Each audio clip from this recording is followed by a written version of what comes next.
Welcome back, ladies and gentlemen, as we are continuing on in the winner's bracket, right on to the finals. This next best of three with the Rising Taquitos up against Shot and the Bullets. If you were here last week, the Rising Taquitos got seed number 2, losing only to the Happy Fairy Dragons. So this is a familiar position for them, Gillyweed.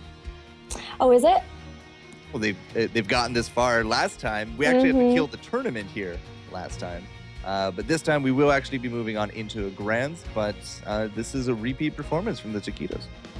Well, that's awesome. And of course, we've been watching Shot and the Bullets progress through this winner's bracket. And now we're going to see if the Rising Taquitos will be able to deal with the sort of shenanigans that have been coming out from Shot and the Bullets. Rising Taquitos getting first pick and first ban. And of course, we are on Dragonshire once again. Absolutely. So I'd say, let's take a quick look at that draft and let's get this on the road. Rising Taquitos is blue, and I believe they got themselves that first, and they did. Who was their first ban, Miss? Their first ban was Nazebo. I'm thinking they said, all right, Shot and the Bullets, we see how you play. We're going to take Nazebo out from you. You can no longer pay him. And Shot and the Bullets are going to ban ETC once again. They just don't even want to deal with them. Yeah, it's a very favored ban from Shot and the Bullets. And the ETC is a very powerful frontliner these days. He has a lot of tools at his disposal that are just very strong in the current meta. But the ban on the Nazebo means that Shot and the Bullets are likely to kind of roll something else, perhaps a Zagara by the end of it. But we'll see, because the first pick here from the Taquitos was one half of the Siege Sisters. It is the Sergeant Hammer. Yes, Sergeant Hammer is back. I bet you are pumped. Absolutely. Love Sergeant Hammer play. And especially on Dragonshire too. Going to be sieging up that bottom lane most likely, and we all know how that goes. From Shot in the Barrel, their response is going to be Stitch's Vala pick. Yeah, Stitches has been a very common first set of picks, I want to say, here in the Amateur League today. Vala, of course, has been in majority of our games. Didn't actually make it into the first one of the night. That actually, she was replaced by the Falstad, which I thought was a little curious, but we've seen a heck of a lot of Falstad and Mighty Gust all day today. That was something, I'll tell you that. Either way, a nice front line and back line setup here for the Shot. And Taquitos just saying, well, we're going to go full on protect the Hammer. Uther and Rhaegar to be joining the Miss Hammer on the battlefield. Yeah, very, very strong support coming out from Taquitos, which is also kind of a cool pick because, Shot hadn't picked any supports yet, and so they were able to kind of have their pick of the entire line, and they chose Uther and Rhaegar. To counter, Shot in the Barrel has picked Tassadar and Jaina. She's back.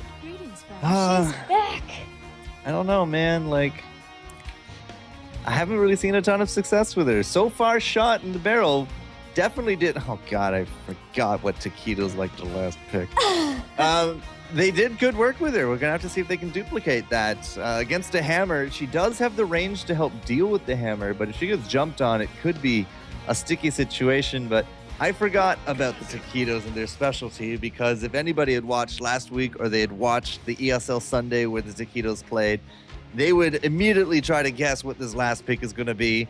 And the last pick is, it's a very controversial pick right now, because it's either you love him, you hate him, you do super well with him, or you don't. It is the Lost Vikings. You didn't warn me about this. I forgot, okay? We've been at this for 5 hours already. That's true. I forgive you. So, Lost Vikings, the newest of Heroes of the Storm heroes. You control 3 separate heroes, 3 different Vikings. The big deal is you could put 1 in each lane and soak all of the experience from all of those lanes with them, as long as they're there and soaking. So like Forecourt Jester said, they can be very, very beneficial for you. Or on the flip side, they are, of course, squishier. And so there's the possibility that you can take them out and your team will be angry with you. But the last pick is up, and it's a new Barak for Shot in the Barrel. Interesting. No, that's not a real pick. No, that's not a real pick. They took Brightwing. Oh, why does it say Nubarak? Because messing with us? Stormcraft is in beta just like Heroes of the Storm. Oh, I see. We picked Brightwing. Is that a real thing?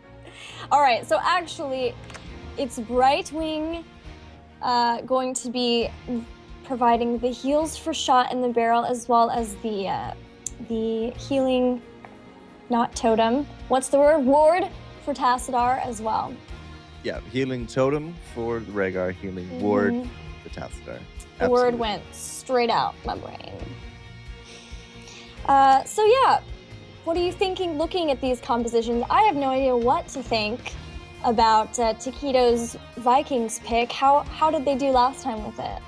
Well, they got to number 2, but they didn't get to number 1. I see. And even in the ESL Cup on Sunday, it wasn't the best of picks. As I said, it's you love him or you hate him. You can either play from behind. If you are playing the Vikings from behind, it's really hard to kind of, close the gap. I mean, it's almost like you're fighting 5v4. The only good thing about a Viking from behind is the Viking boat, which is still very killable. And depending on how far behind you are, extremely killable. But at the same time, if you can get ahead, if you can get yourself level 10 by the time shot in the bullets are going to be 8, that's a very powerful window, especially for this comp, especially for this map, because Sergeant Hammer comps really do shine on Dragonshire. Yeah, they do for sure. We've seen the power of Sergeant Hammer on Dragonshire as well. Another cool, interesting thing of note is because you're controlling 3 separate heroes with Lost Vikings, you could conceivably take the dragon with just one of them and still have 2 Vikings to be able to do damage with. Of course, that requires an immense amount of skill, so let's see if Horse Pants can show us some of the cool things that you can do with the newest Heroes of the Storm hero. Yep, Horse Pants is definitely their Lost Vikings player, and I think he's I don't think I've seen him not on Vikings, to be honest. I don't think I've seen a game with him where he's not playing Vikings. He really does like that pick. So in terms of that, I don't think we're going to be seeing them split into 3, looking to soak up all the Viking horde that they can. They're very likely only to... He's either going to put all 3 of them top, or he's going to do a 2-1 split, 1 for mid. And the rest of everyone's just going to be in the bottom lane, protecting the hammer, more or less. So Mirrodin will take a lane, and that'll leave us with Rhaegar and Uther, likely to be just babysitting hammer. Problem is, with that Viking pick, the only real damage on the team is the hammer. So it's do or die for the Taquitos with the comp. They really do need that experience lead early in order to try to capitalize the win, because they will not win a prolonged game from behind up against a Vala and a Jaina. Oh yeah, for sure. And then Tassadar as well too, that especially if they go all the way to level 20, that Twilight Archon does so much damage. And of course, Stitch is able to continue getting picks. They're gonna have the work cut out for them for sure. All right, so Dragonshire, we have seen it a few times tonight, but you put on the dragon suit after you capture out the shrines. The Vikings can actually be very fun with this.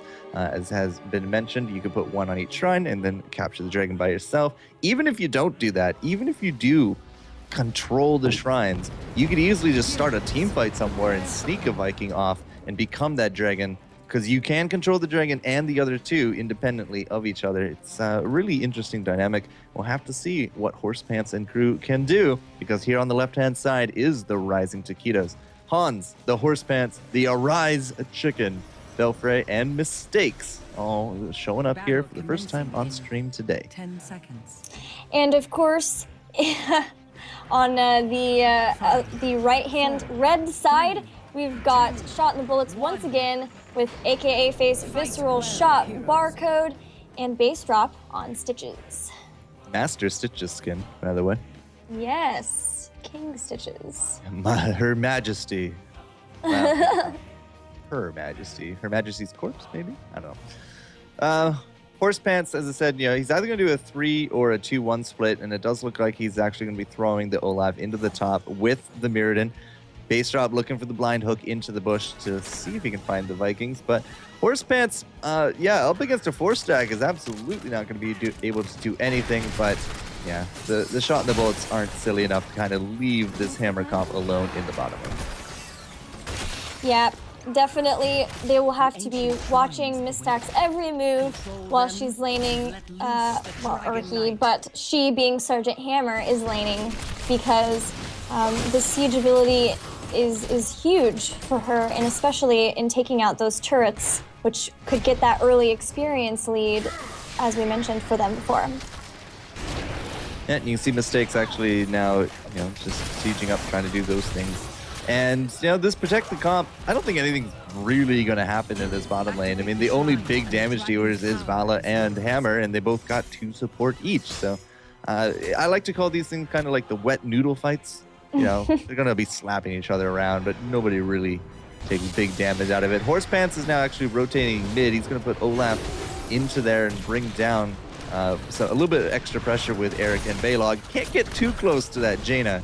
Jaina can definitely burst down Eric if he's not paying attention. So they think twice on that. It looks like they will settle into a 1-3-4 split, which sounds, or a 1-3-3 split. There you go. Yeah, so right now we're seeing the shrines being held by the blue team, although Base Drop has finally forced Hans out of the top shrine.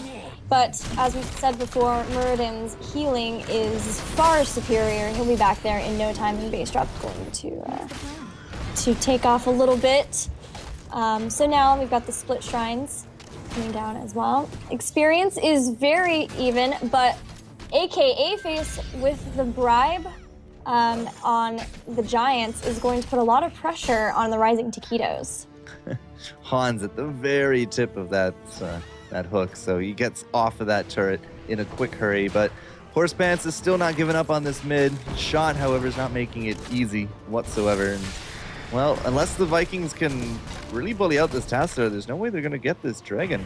And bottom lane, I mean, they're getting pushed out of the shrine as well, so the window is closing, and it is shut. So either way, we're still playing a little bit of the merry-go-round of the shrines, and don't think we'll see a dragon for a little bit yet. Looking at the talents, have you seen anything too interesting so far? We obviously saw the bribe on Brightwing. Looks like it's going to be more of a fight dog coming out from the Taquitos.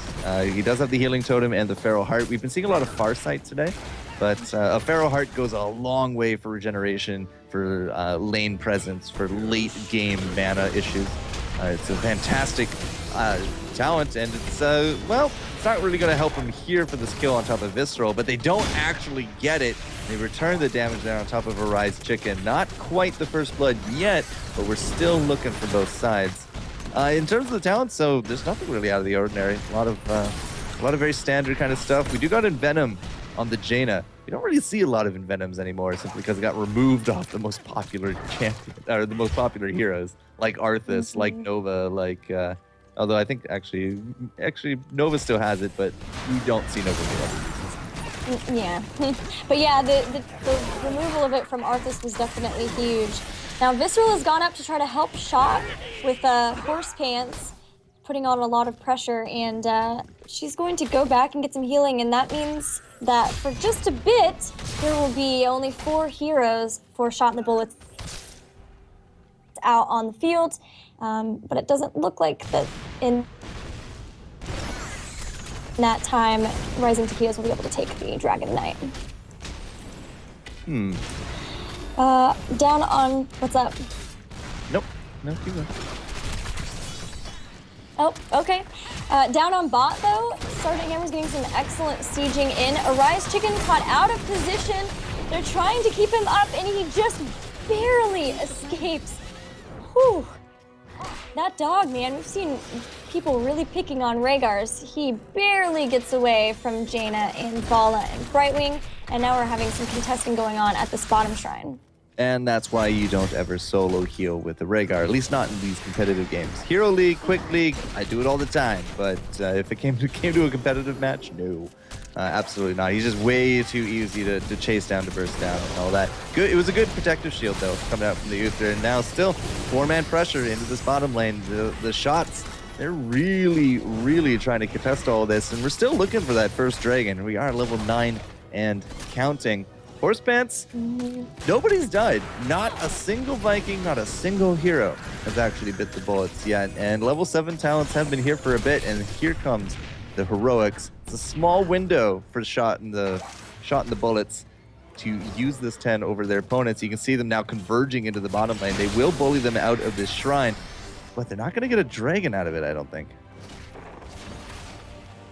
No, we already see Murden hopping in to take that top shrine, and nobody was right in position to take it. Horse Pants is catching Visceral, who's trying to get away, but the Viking boat comes out and takes out Jaina. That Viking boat. They're also going to be able to put the damage on shot, but they're going to have to get away. Air getting very low. Of course, all the Vikings have different health amounts. Olaf having sort of the most. He's going to try to take the dragon, but as long as shot's there, they're going to have to push him away. That was a fantastic play out of Horse Pants, and catching out that that Jaina. I really expected to see one of the Vikings die right there, but fantastic play, gets the kill, uses the Viking boat and the go to really good effect, and that is going to be Olaf now in that dragon, starting to push down that mid lane. So good early game stuff coming out here from the Taquitos. Hans has got to be careful in this top. It looks like he's going to be all right. Here comes Horse Pants, so they're looking for a second kill on top of Visceral. Oh, and they're going to get it.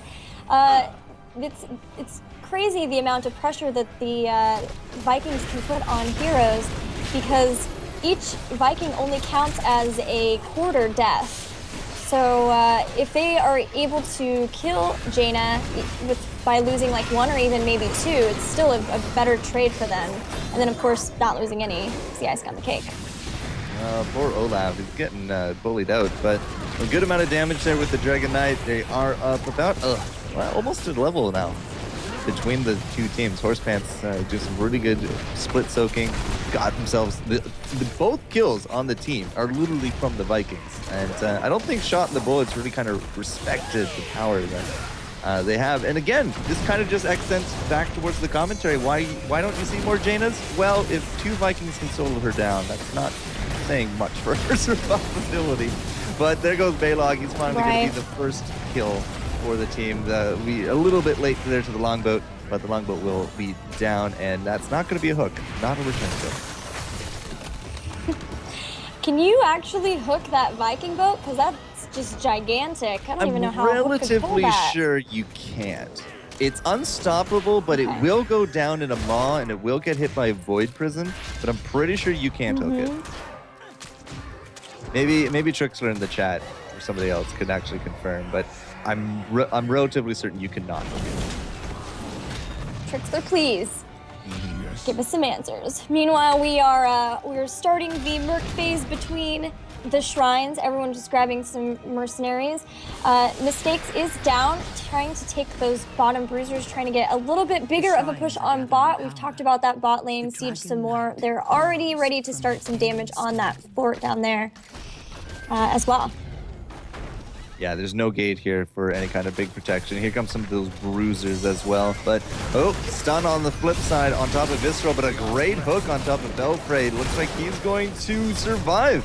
Good timing with the Ancestral, just clutch at the last moment, but they got it. Had to use his sprint, so now Uther's a little bit more into the back. Arise Chicken taking some big deeps, but looks like he's going to be okay. And Horse Pants shows himself there with that Viking boat. Really nice singing and some really big damage. Either way, it's not really going to be a kill yet. We do got a healing ward there for everyone to recoup, and you know what? Everything can actually just go right back into it. Yeah, everyone stayed alive. Visceral and Shot are going to head back though, so they're probably going to lose that bot shrine, and it'll be up to Shot in the Bullets to try to stop them from getting the Dragon Knight, but just not really. Anyone can volley get up there. I think we're gonna have another Olaf Dragon. We do. Well, Olaf always asking me for donuts, but instead we gave him a dragon suit. So, I mean, he'll have to make do. Can't eat it, but, you know, maybe you can chew on some rubble here as he's going to be pushing forward, looking for some of that fort damage. Now, during all that, Hans was actually pushing top there with the Mirrodin, but Horseman's is dropping really quick on this Dragon. They're not going to get much of anything out of that one, and we don't actually have the Vikings here, so this could be a death on top of Olaf. But instead, they actually decide, nah, he's not worth the trouble. They're going to focus now on top of Hans. Well, there he goes finally with the AoE. Horseman's about to move up at Eric there as well. Belfray, low hit points. We saw the Ancestral on top of Hans as well. Nobody's going for the hammer. The hammer's just landing a ton of free damage, and my game froze. Brilliant. Vikings. I am Little literally Vikings attempting trying to reconnect. I'm sorry. Oh, that's okay. That's all right. You want me to just keep talking about what's happening? Sure. Okay. Well, while you restore, you can put that new reconnection to use there. We've got everyone just kind of posturing again, trying to push out their lanes and take the mercs that are up once more. Hans is trying to get some damage done on the top fort, but Brightwing's able to hop in and chase him away, and actually he's caught really out of position, so they're going to be trying to catch him. Of course, he's a Muradin, so it's really hard to get that final kill on him. His health regen's tough, he's got hops with the Dwarf Toss. They're still trying to chase him, the towers slowed him down, and there we go. They've got the kill on Muradin. So we've got everyone up on Shot and the Bullets, but Muradin down. So Shot and the Bullets are trying to go in to get some kills, maybe on the Vikings, but Jump helps them get away. So I'm back. Reconnect. I'm good. I totally understood everything. I told you, you're getting better at this. Thank you. Today I learned observers can reconnect and has to go through the whole server skipping ahead thing. That was a learning experience. So let us pray that doesn't happen again. That was really weird. 16 apiece. Thank you so much, Miss Gilly, for your awesome commentary on all of it. And everything, when it's all said and done, is still pretty much neck and neck.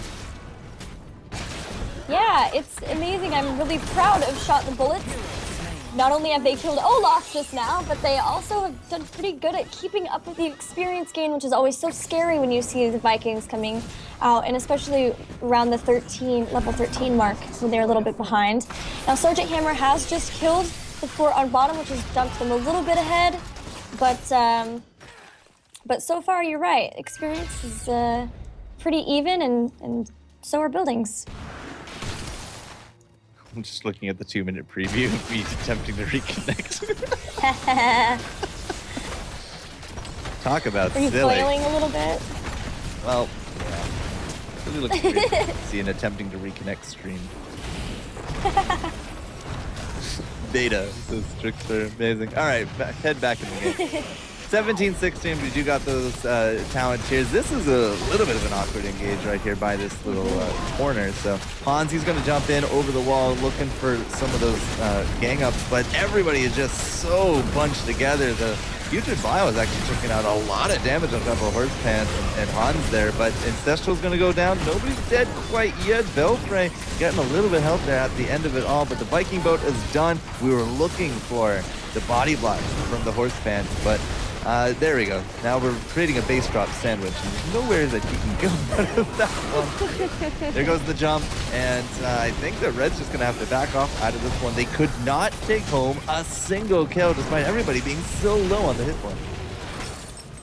Yeah, not a lot of focusing there. People were really trying to take down that Muradin, but we've talked about how hard he is to kill, and unfortunately, that means that this is going to give the opportunity for Rising Taquitos to not only steal these bruisers, but also possibly get Dragon Knight, because Stitches is down for another 20 seconds.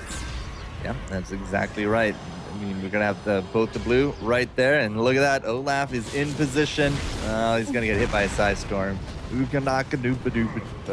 going to be all right. Disclaimer, that wasn't Norse at all. I was kind of wondering. I'm not. I wasn't. I'm not. I love his accent, though, but I hear it's possibly racist. Oh, yeah?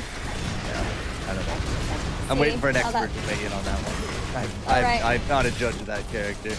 But that fort is definitely getting judged. Good character coming out of that act. Sports fans. That pun. Anyway, Shot the Bullet's going to try to get a hook on Belfray, but they're not able to secure it. Everyone's just going to kind of back off. Up at the top, there was a pretty big push on Shot the Bullet's final fort.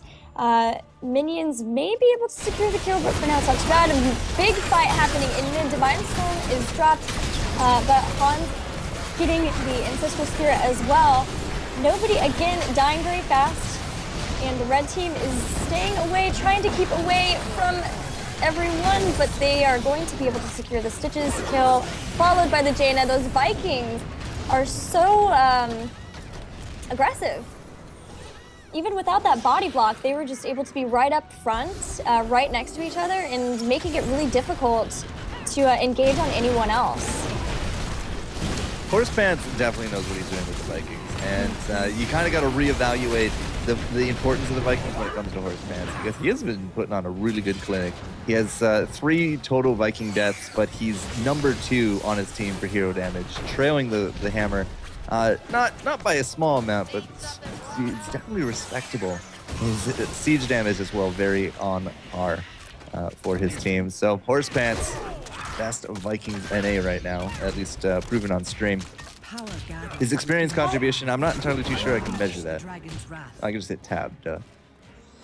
Yeah, he's top. He's absolutely top. Possibly best name in A as well. Horsepants? Horsepants, pretty cool. Arise, chicken, into your horse pants. Yeah. A lot of naming schemes in these amateur leagues have been really, really fun. What was it? The Risky Biscuits and the Runny Gravy. That was great. Oh, I love that one. There was another one. Something in the Tilted Windmills, but I can't remember. Johnny Q or something like that. Mm-hmm. I disconnected again. You're kidding me. Oh, no. Well, Carry me, Gilly. I've got it. Oh, Belfray gets a really clutch. Divine Storm and Jaina is instantly taken out. Horsepants is there with the Viking boat damage. Base drop is going to drop. And they're going to probably do some damage here on this keep and try to take it out. Now, with that amazing experience contribution that we saw, of course, that means that Rising Taquitos already has those level 20 talents. That helps them immensely in that fight, and it's making it so they can take out this keep pretty quickly. They are deciding to stay back, just let Sergeant Hammer try to deal most of the damage, keep her healthy and alive, because, I mean, Vala, Tascar, and Brightwing can't really engage into that. They get the keep. Hans jumps on the Vala, who quickly vaults away. Hans receives an Ancestral Heal from Arise Chicken, and they're going to get out before the rest of the team members wake up from Shot the Bullets, or try to get Tassadar. But he's tough. He's tough to kill with that prescience. Yeah, that was a pretty clutch vulnerability going out. On the back of all that, the Vikings went and got all the shrines, and now Horsepants is once more piloting that dragon. Let us all say a prayer for Olaf. He is more dragon than Viking at this point. But hey, man, team fights are going well. I mean, level 21-19, as we said, it's very important to have those 20 talents out. And just, man, the Taquitos are consistently impressing me when it comes to their game sense and their gameplay. Oh yeah, I love that the Vikings made sure to drop the boat, helped their team get that hero lead, where they have more heroes up, and then they went ahead and went back to secure the Dragon Knight. It was really, really cool to see. And now, of course, they're sieging up.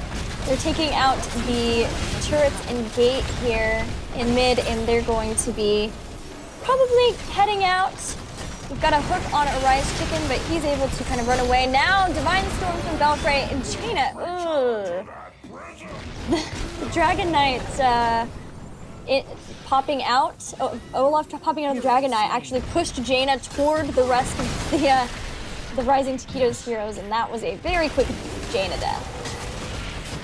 Jaina, man, she's a glass cannon. She's an ice cannon, and ice shatters extremely easily.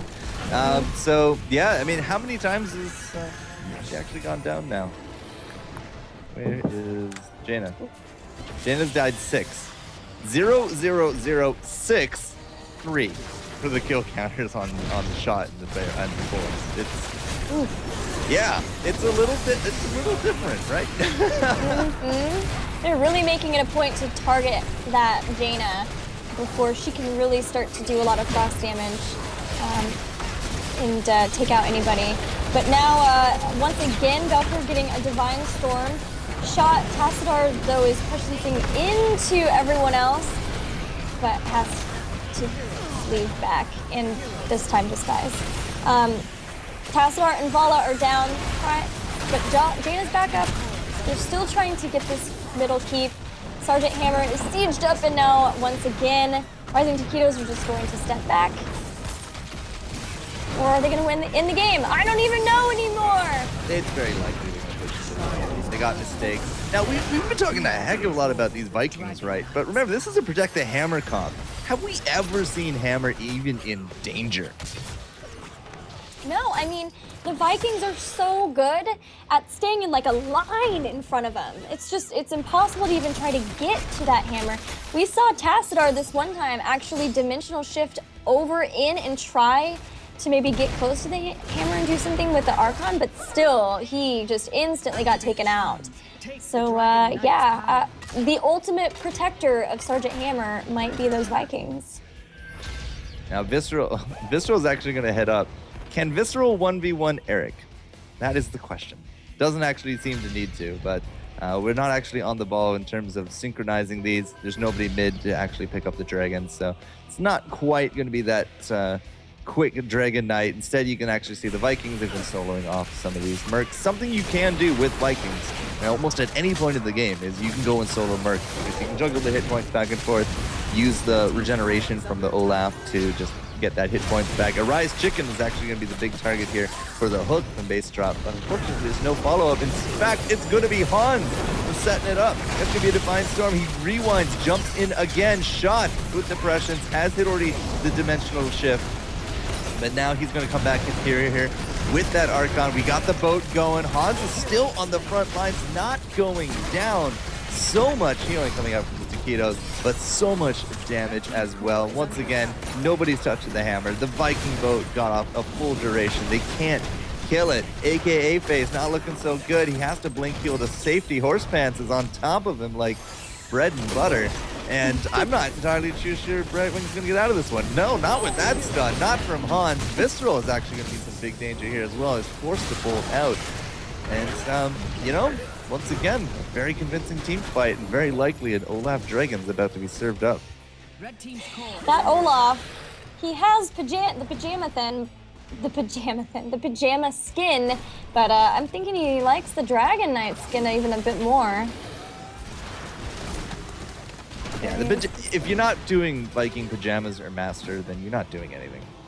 You're not doing it right, guys. You're not doing it right. Disclaimer, I don't have either skin, and I love the Vikings, but I don't think I've seen a tournament casted Vikings game where he's not in his pajamas. They're just so cute in their pajama skins. Now, we've still got Brightwing down for 17 seconds, and we've got all of Rising Taquitos on the core. It's going down so fast, and GG. That's going to be game, and game one of our best of 3 goes to Rising Taquitos. 24-minute win, but a 3-level difference. Them Vikings, man, are so good for this comp, for this map even. And Horse Pants, like, I've seen BoJack Horseman, but he has nothing on Horse Pants. Horse Pants. That name's so good. Yeah, I mean, the zoning, I never would have even considered how they could work in addition to Sergeant Hammer. Not to mention, the other heroes keeping Hammer alive and keeping everybody else alive with the double support as well. It was very, very difficult to get much done versus that Sergeant Hammer. It's almost like classic misdirection. It's just like, okay, it's a Protect the Hammer comp. Oh, look, Vikings. There's a boat singing. I have to kill it. Exactly, yeah. Not once did I ever see the Hammer in trouble. I'm just watching like the previous fight right now. She's sieging up in the back. She's doing the damage. Everybody cannot get past this front line. Like, the Muradin is always jumping in. We got the Ancestral form, the double heals and the stuns come out from the Uther. It's a very durable comp, and it definitely did the Taquitos a lot of favors for that route. Can this work on other maps? Well, I guess we're going to find out, but it's almost a for sure pick to see Taquitos with the Vikings in their games, unless it's going to be a ban. So, I don't know. Will it be a ban? Will we see a pick? Game number 2 will tell us, Gilly, and I think we're taking a quick break, and when we return, we'll have that for all of our lovely viewers, which means it's time to pop.